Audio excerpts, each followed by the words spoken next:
94번 악한 농부의 비유입니다. 하나님께서 우리 인간을 다스리고 가르치실 때 가장 강조하시는 교훈이 있다면 은혜입니다. 구약으로부터 신약까지 성경 전체의 가장 핵심 이야기는 하나님의 은혜의 이야기입니다. 하나님은 구약에서도 먼저 은혜를 강조하시고요. 그래서 은혜로 이스라엘을 하나님이 구원하십니다. 신약에서도 하나님이 구원을 우리에게 강조하시고 은혜로서 구원하심을 말씀을 하고 그 은혜의 중심에 예수님이 서 계십니다. 하나님께서 이렇게 우리에게 은혜로 일하시는 분명한 분이심에도 불구하고 또 은혜와 함께 성경 전체 이야기에서 그 은혜와 쌍벽을 이루고 또 이렇게 기찻길처럼 또 한 길을 이루는 이야기가 심판 이야기입니다.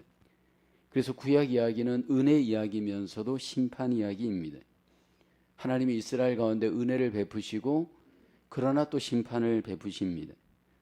하나님께서 신약에 예수님을 통해서 우리에게 은혜를 분명히 말씀하시고 베푸시지만 또 예수 그리스도 안에 우리에게 심판이 있음을 분명히 말씀을 합니다. 왜 하나님께서 은혜로만 일하시지 심판을 우리에게 적용할까 질문할 수 있습니다. 하나님의 은혜를 거부하는 인간들, 대적하는 그 사람들을 하나님께서는 분명히 은혜를 베푸시다가 때가 되어지면서 또 하나님이 심판을 행하시는 것을 우리에게 나타내십니다. 인간의 이 죄성이 하나님의 은혜를 은혜로 받아들이지 못하고 그 은혜를 거역하고 불순종할 때 하나님께서는 그 인간들을 또 심판으로 하나님의 뜻을 나타내시면서 하나님의 일을 행하십니다. 오늘 본문에 소개되어지는 이 악한 농부의 비유는 은혜를 거부하고 하나님께 불순종하고 거역하는 자들을 향한 하나님의 이야기입니다. 이 이야기는 당시에 예수님을 대적하는 종교 지도자들, 주님의 은혜를 대적하는 그 종교 지도자들, 악한 자들을 염두에 두고 하시는 비유의 말씀입니다. 이 농부의 비유에 포도원이 사용되어지고 있는데 이것은 구약적인 배경을 잘 알고 있는 유대인들, 이스라엘 백성들을 염두에 둔 이야기입니다. 포도원은 항상 열매가 목적이고 그 열매를 위해서 포도원에 농부를 고용해서 농사를 짓게 합니다. 하나님께서는 구약에 이스라엘 백성들을 이스라엘을 선택하여 포도원으로 삼으셨고 그리고 포도원 이스라엘을 통해 열매를 기대하셨습니다. 그렇지만 열매를 맺지 못하고 열매를 맺지 못하는 그 중심에는 악한 농부들이 있었던 것을 우리에게 보여줍니다. 오늘 본문의 그런 구약적 배경 속에서 악한 농부의 비유를 통해서 악한 자들에 대한 하나님의 심판이 어떤 것인지를 우리에게 나타내십니다. 첫째로 악한 농부들은 청지기로서의 책임을 다하지 않았습니다. 35, 36절에 보면 농부들이 종들을 잡아 하나는 심히 때리고 하나는 죽이고 하나는 돌로 쳤거늘 다시 다른 종들을 처음보다 많이 보내니 그들에게도 그렇게 하였는지라.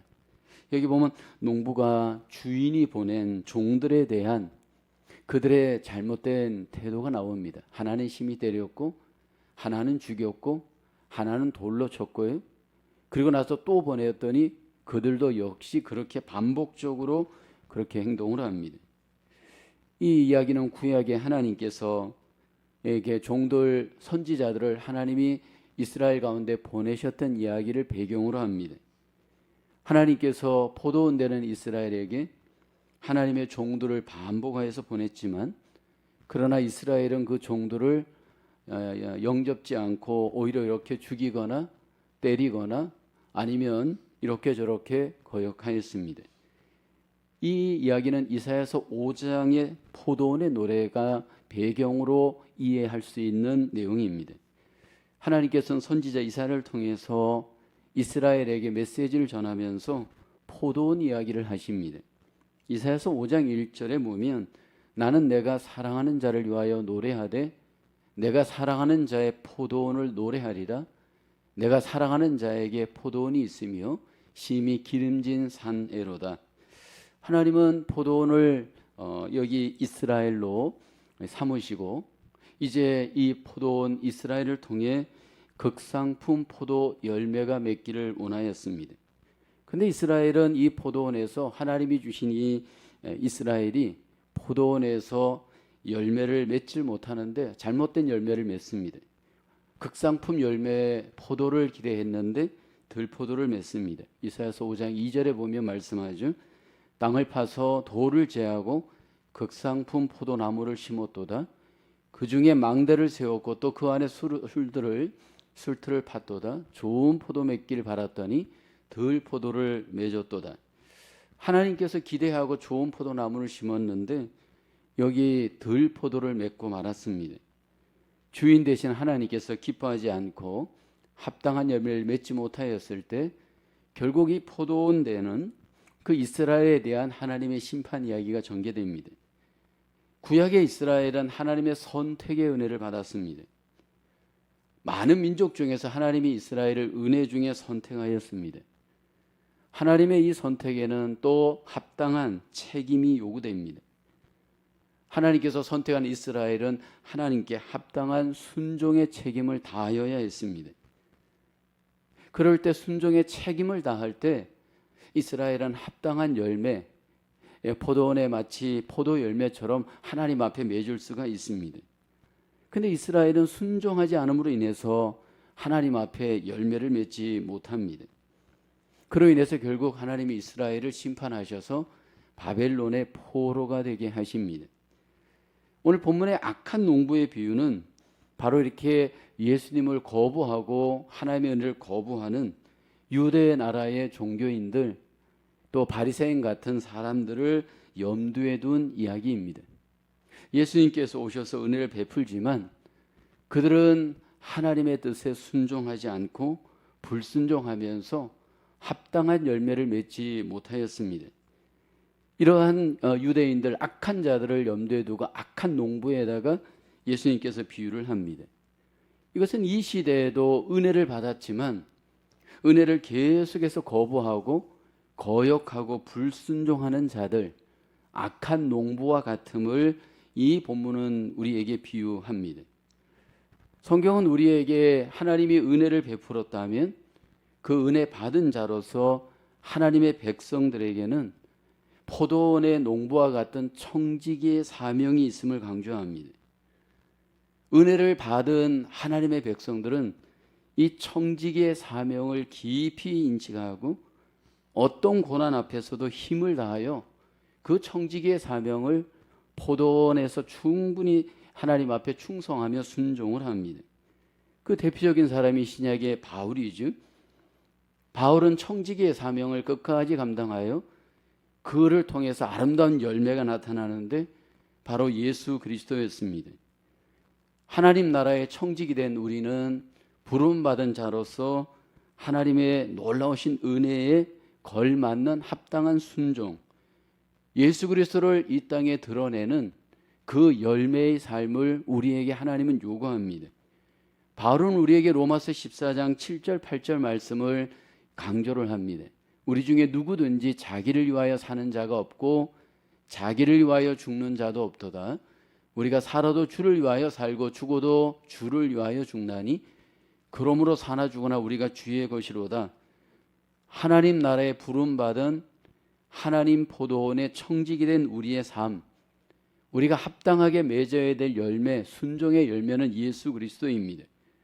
살아도 주를 위하여 살고 죽어도 주를 위하여 죽어야 될 하나님 나라의 귀한 사명, 청지기의 귀한 하나님의 뜻이 하나님의 백성들에게 있습니다. 사도 바울은 이러한 하나님 나라의 청지기 의식을 갖고 하나님 나라의 그 포도원의 사명을 감당할 때 그는 항상 내가 누구인지를 알고 청지기의 사명을 잘 감당하죠. 고린도전서 4장 1절에 보면 바울은 이렇게 고백합니다. 사람이 마땅히 우리를 그리스도의 일꾼이요 하나님의 비밀을 맡은 자로 여길지어다. 여기 마땅이라는 말을 합니다. 하나님 나라의 귀한 비밀을 맡은 자로 마땅히 우리를 그렇게 여겨야 한다 강조를 합니다. 그로 인해서 그는 합당한 청지기의 열매를 맺게 됩니다. 선택받은 부름받은 은혜에 걸맞는 청지기로서 자기 정체성을 알고 순종하고 충성하면서 그를 통해 예수 그리스도가 이 땅에 드러나는 그 열매의 삶을 바울은 하나님께 살아드렸습니다. 오늘 저와 여러분들 속에 하나님은 청지기의 순종의 책임을 하나님 나라의 포도원에서 감당하기를 원합니다. 나의 뜻을 내려놓고 주인의 뜻을 먼저 우리가 항상 마음에 새기고 순종할 때 그 순종을 통해서 우리에게 하나님의 놀라우신 열매가, 예수 그리스도가 이 땅에 드러나는 그 열매가 우리 가운데 드러나게 될 줄로 믿습니다. 퀘천 1번입니다. 하나님의 백성이라는 특권에는 어떤 책임이 따릅니까? 하나님께서 우리를 은혜 중에 선택하셔서 부르시고 하나님 나라의 농부로, 일꾼으로 우리를 삼아 주셨습니다. 하나님 나라의 귀한 청지기의 귀한 축복, 귀한 특권이 우리에게 주어졌습니다. 그런데 우리에게는 또 엄청난 책임도 주어졌습니다. 특권에 걸맞는 책임을 우리에게 감당하기를 주인 되신 하나님은 우리에게 원하지요. 우리에게 열매를 원합니다. 그 열매를 맺기 위해서 우리에게는 순종이 요구가 됩니다. 저와 여러분들 속에 그 순종이 억지로 하는 순종이 아닌 기쁨으로, 자원함으로 하나님 나라의 청지기로서 하나님 나라의 그 포도원에서 우리가 그 책임을 감당하는 그 삶을 우리가 살아드려야 될 줄로 믿습니다. 우리의 삶 속에 하나님이 주신 이 거룩한 청지기의 책임, 그 사명이 내 속에서 기쁨으로, 자원함으로 하나님께 감당되어지는 저와 여러분 되어야 할 줄로 믿습니다.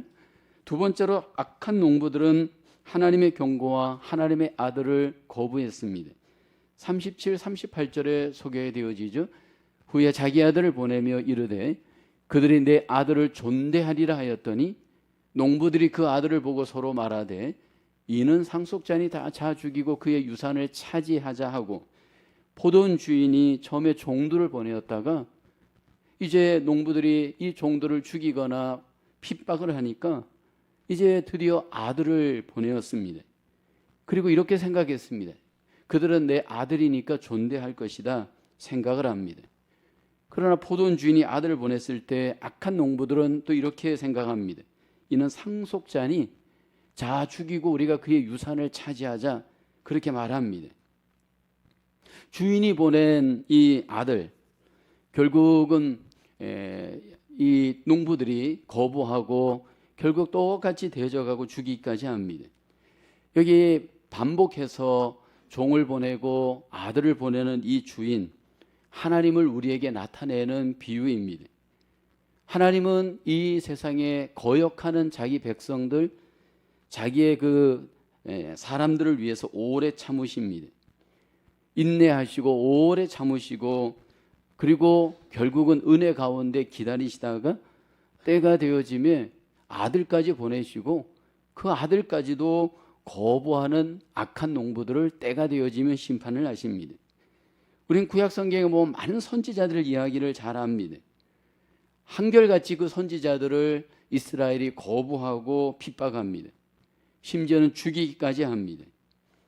그런데 하나님께서는 포기하지 않고 계속해서 반복하여 인내하시면서 선지자들을 보내고 하나님의 종들을 보냅니다. 그것이 하나님의 마음입니다.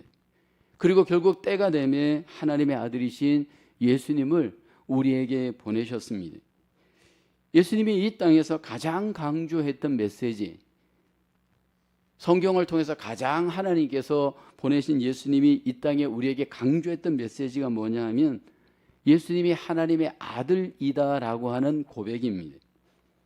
성경 중에서 특별히 마가복음서를 보게 되면 예수님이 하나님의 아들이심을 반복하여 성경은 강조합니다. 마가복음 1장 1절에 보면 하나님의 아들 예수 그리스도의 복음의 시작이라, 사복음서 중에서 가장 먼저 기록된 복음이 마가복음서입니다.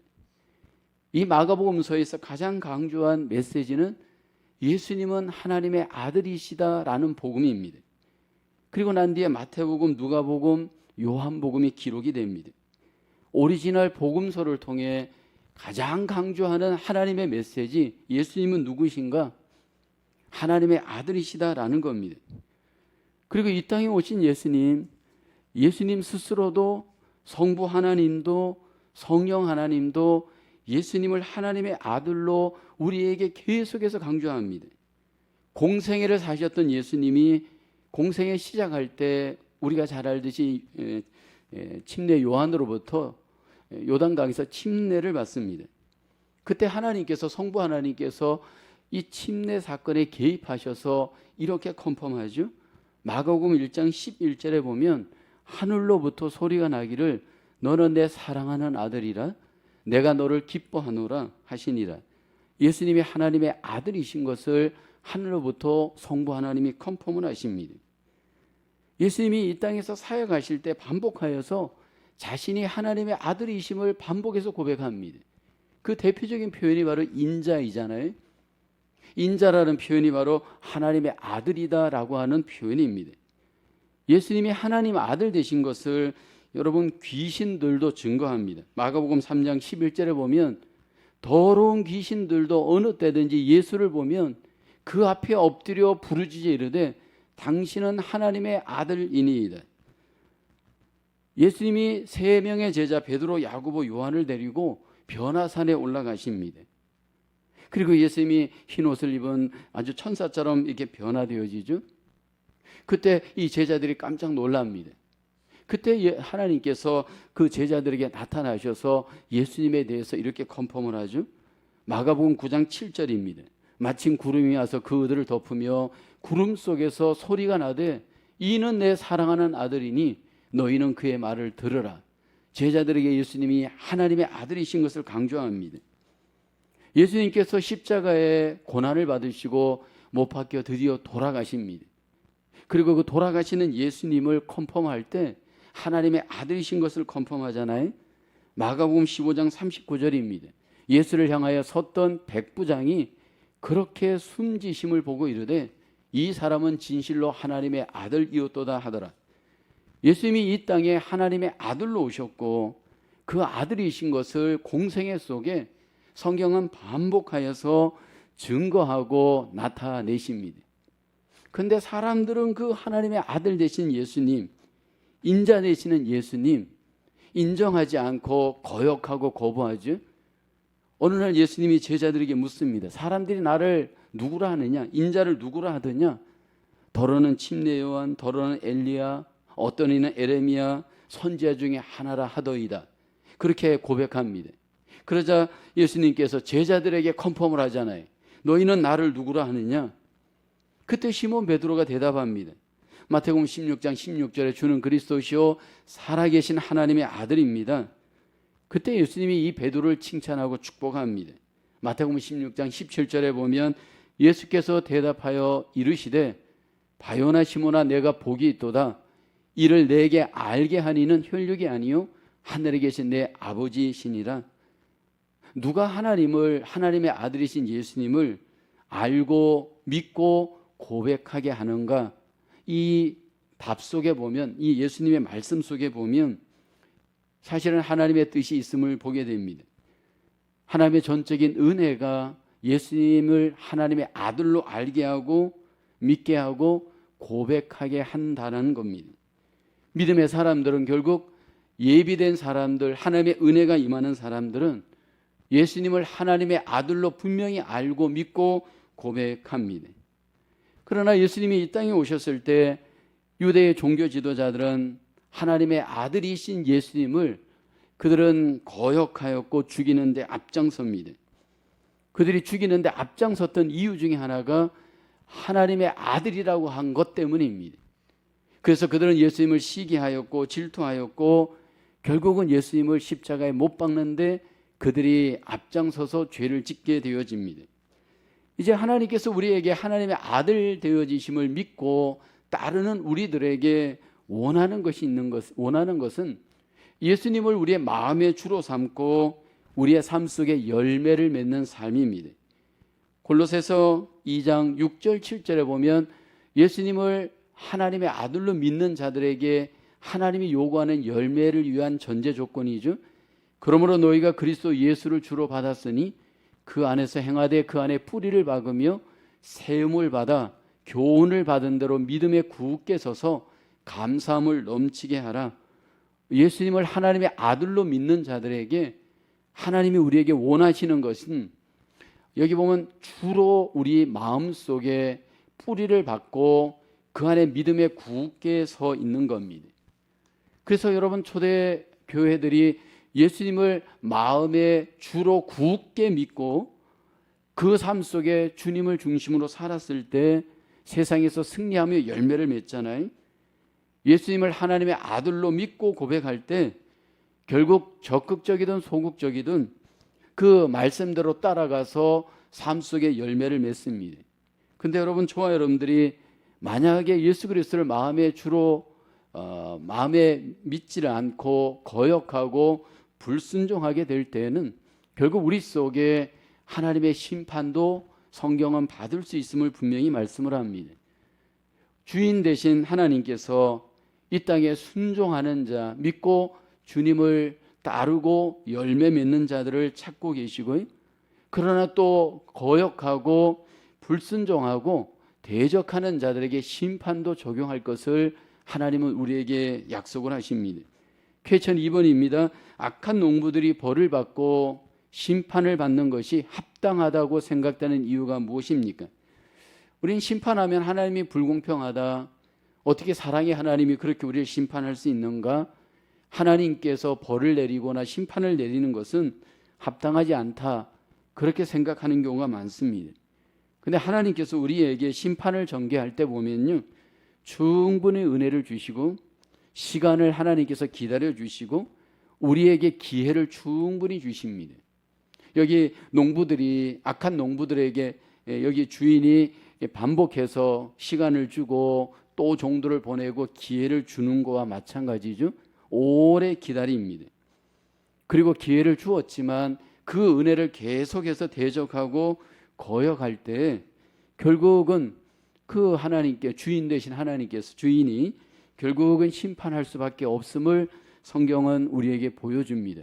그러므로 이 부분에 대해서 하나님의 때에 하나님께서 심판하시는 것을 우리는 인정하고 합당하게 받아들일 수밖에 없습니다.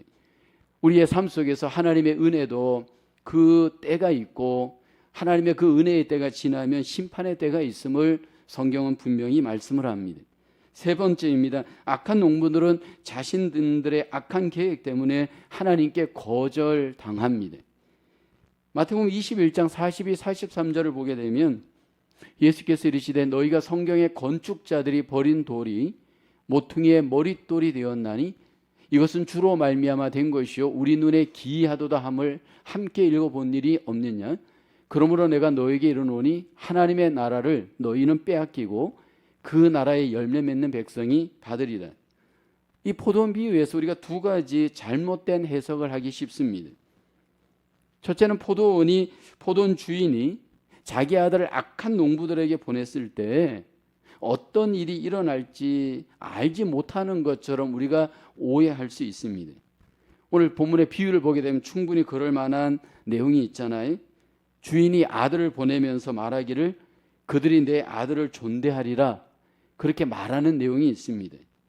그런데 이 비유를 보면 마치 하나님이 예수님을 이 땅에 보낼 때 예수님에게서 일어나는 어떤 일들에 대해서 전혀 알지 못하는 것처럼 우리가 오해할 수 있는 겁니다. 그렇지만 하나님은 이미 예수님을 이 땅에 보내실 때 어떤 일이 일어날지 이미 다 알고 계셨고요. 하나님의 아들이신 예수님도 이 땅에 오실 때 사람들이 자기들을 어떻게 대적하고 거역하고 죽일 것인지 다 알고 계셨습니다. 십자가의 고난과 죽음을 이미 다 알고 하나님도 보내셨고 예수님도 그것을 알고 사역을 했습니다. 마가복음 10장 45절에 보면 인자가 온 것은 섬김을 받으려 함이 아니라 도리어 섬기려 하고 자기 목숨을 많은 사람의 대속물로 주려 함이니라. 예수님이 이미 고난도 아셨고 죽음도 아셨습니다. 그리고 결국 하나님의 뜻 구원을 완성하죠. 그러므로 이 포도원에 이 아들을 보낸 이 주인은 이미 어떤 일이 일어날지를 다 알고 보낸 하나님 아버지의 뜻이 있음을 우리는 전제해야 합니다. 두 번째는 포도원을 빼앗아 다른 사람들에게 넘긴다는 뜻은 이스라엘을 완전히 버리신다는 것이 아닙니다. 여러분, 구약의 이스라엘을 하나님은 포도원으로 선택했습니다. 그래서 하나님이 열매 맺기를 원하였습니다. 그러나 구약의 이스라엘은 열매 맺는 사명을 감당하지 못하였습니다. 그렇다면 구약의 이스라엘은 완전히 버림을 받은 것인가? 이 부분에 대해서 이 본문의 비유를 잘못 오해하면 완전히 이스라엘은 버림받은 것처럼 우리가 오해할 수 있잖아요. 그러나 하나님께서는 구약의 이스라엘을 완전히 버리지는 않습니다. 하나님의 아들이신 예수님이 이 땅에 오심은 유대인이나 이방인이나 모두를 위한 것이지 유대인들을 예외로 하시고 오신 것은 아닙니다. 다시 예수 그리스도로 말미암아 하나님의 백성을 세워서 하나님의 열매를 맺게 하십니다. 그래서 오늘 본문에 보면 예수님을 모퉁이 돌로 소개하죠. 이 모퉁이 돌은 건물을 지을 때 건물 모퉁이를 받치는 돌입니다. 그 건물을 받치는 모퉁이 돌을 통해서 건물이 결국 이어져서 건물이 되어집니다. 이와 같이 예수님이 모퉁이 돌이 되어서 유대인이나 이방인이나 모든 민족들을 서로 연결시키는 하나님의 귀한 사명이 있음을 오늘 성경은 말씀을 합니다. 예수 그리스도로 말미암아 이 땅에 하나님의 나라, 하나님의 백성들이 새로 세워지고 새로 만들어지는 놀라운 능력, 그 비밀이 복음 안에 있음을 성경은 말합니다. 에베소서 2장 20절 21절에 바울이 고백하죠. 함께 고백해 보겠습니다. 너희는 사도들과 선지자들의 터 위에 세우심을 입은 자라. 그리스도 예수께서 친히 모퉁이 돌이 되셨느니라. 그의 안에서 건물마다 서로 연결하여 주 안에서 성전이 되어가고, 여기 성전이 되어가고 라고 합니다. 물론 건물로서 성전, 구약에 하나님의 귀한 뜻이 있었지만 이제 신약의 성전은 우리 몸입니다. 하나님께서 예수 그리스도를 모퉁이 돌로 삼아서 구약의 성전을 짓듯이 오늘 하나님의 성전인 교회를 지어 가십니다. 그리고 그리스도의 이 몸된 교회, 하나님의 포도원을 통하여서 하나님이 이 땅에 하나님의 열매를 맺게 하십니다. 그래서 하나님은 그 열매를 맺게 하실 때 이제는 유대인뿐만 아니라 이방인들까지 포함한 모든 사람들, 예비된 하나님의 백성들을 예수 그리스도로 말미암아 연결하여 연합하여 그 모임된 교회를 통해 이 땅에 하나님의 나라를 이루어 가시는 줄로 믿습니다. 어떻게 건물처럼 연결되어 갈 수 있는가? 예수 그리스도의 그 피, 예수 그리스도의 그 놀라우신 능력이 모든 사람들을 연결하여 마침내 하나님의 뜻, 하나님의 나라를 이루어가고 하나님의 놀라우신 역사를 이루어가도록 하나님께서 역사하여 주시는 줄로 믿습니다. 쾌천 3번입니다. 하나님께 심판받아야 할 마땅한 사람들에게 먼저 필요한 것은 하나님의 사랑입니다. 어떻게 심판받을 자들에게 하나님의 사랑을 나타낼 수 있습니까? 하나님의 그 심판 분명히 사람들이 받아야 하지만 하나님은 심판을 먼저 말하지 않습니다. 하나님의 사랑을 먼저 심판받을 자들에게 하나님은 나타내기를 원합니다. 하나님의 그 사랑을 어떻게 하면 우리가 나타낼 수 있을까요? 물론 우리가 빵을 주기도 하고 뭐 이렇게 저렇게 구제를 하기도 하고 여러 가지 그들을 돕기도 하는 것, 사실 사랑의 방법일 수 있습니다.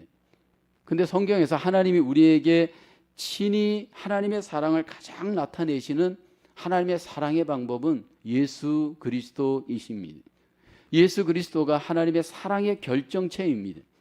그래서 우리는 빵도 전해야 되지만 하나님의 사랑인 예수 그리스도를 심판받을 자들에게 전하는 것, 나타내는 것, 알리는 것, 사실 이것이 어떻게 보면 가장 하나님의 사랑을 나타내는 지름길이다 말할 수 있습니다. 사실 이 교회가 가장 해야 될 사명 중의 사명은 복음을 전하는 일입니다. 물론 빵을 통해서도 전할 수 있지만 우리의 입술과 삶을 통해 예수 그리스도가 하나님의 아들이시오 하나님의 사랑인 것을 우리가 증거할 때 하나님의 놀라우신 증거, 하나님의 뜻이 우리를 통해 나타나게 될 줄로 믿습니다. 하나님은 먼저 은혜로 일을 하십니다. 하나님은 지금도 은혜로 일을 하십니다. 포도원 농부들에게 먼저 주인이 은혜를 베푼 것과 똑같은 이치입니다. 선택하였고 그 주어진 포도원에서 은혜로 일하게 하십니다. 그러나 그들은 선택된 농부 청지기의 사명을 제대로 감당하지 못하였습니다. 결국 그 악한 농부들에 대해서 기다리고 은혜를 베풀던 주인은 심판을 선언하십니다. 이와 같이 하나님은 은혜로 일하시지만 은혜를 순종하지 않고 대적하고 거역할 때 하나님은 심판으로 하나님을 나타내시기도 합니다. 그러나 하나님은 우리에게 그 심판을 나타내기 이전 은혜로 일하시는 하나님이신 것을 사랑으로 예수 그리스도를 증거하기를 우리에게 기대하십니다. 그래서 교회는 끊임없이 예수 그리스도 그 하나님의 사랑을 이 땅에 나타내며 증거하며 하나님의 일을 감당해야 할 줄로 믿습니다. 진노 가운데 하나님의 사랑은 예수 그리스도로 말미암아 여전히 우리에게 구원의 기회를 주시고 은혜로 우리 가운데 일하시는 하나님의 놀라운 뜻이 있는 줄로 믿습니다.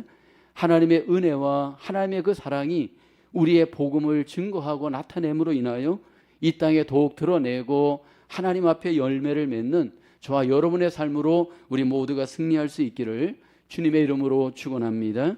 기도하겠습니다. 은혜가 풍성하신 하나님, 우리에게 구원의 은혜, 믿음의 은혜, 하나님 청지기의 은혜를 주심을 감사합니다. 하나님의 백성으로서 받은 이 모든 사명, 이 은혜를 순종하며 감당할 수 있는 저희들 되게 도와주시옵소서. 예수님을 우리의 마음의 주로 삼고 날마다 주님의 뜻대로 순종하며 하나님 앞에 열매 맺으며 사랑이신 예수님, 복음이신 예수님을 이 땅에 증거하는 저희들 되게 도와주시옵소서. 우리의 가정에 예수님을 증거하게 도와주시고 우리의 일터에서 예수님을 증거하게 도와주시고 우리의 모든 이웃들에게 예수님을 증거할 수 있는 우리의 삶, 우리의 입술, 우리의 모든 하나님 고백이 될 수 있도록 하나님 우리를 도구로 사용하여 주시옵소서. 하나님의 그 놀라우신 은혜와 사랑이 우리의 복음을 통하여 이 땅에 증거되어지고 하나님 열방에 증거되어져 하나님의 나라를 이 땅에 세워가며 예수님을 이 땅에 나타내는 열매 맺는 하나님의 교회 되게 하여 주시옵소서. 또 한 주간도 하나님 믿음으로 승리하며 하나님의 자녀로서 열매 맺으며 이 땅에 하나님의 나라를 이루어가는 저희들 되게 해주심을 믿사옵고 예수님의 이름으로 기도하옵나이다. 아멘.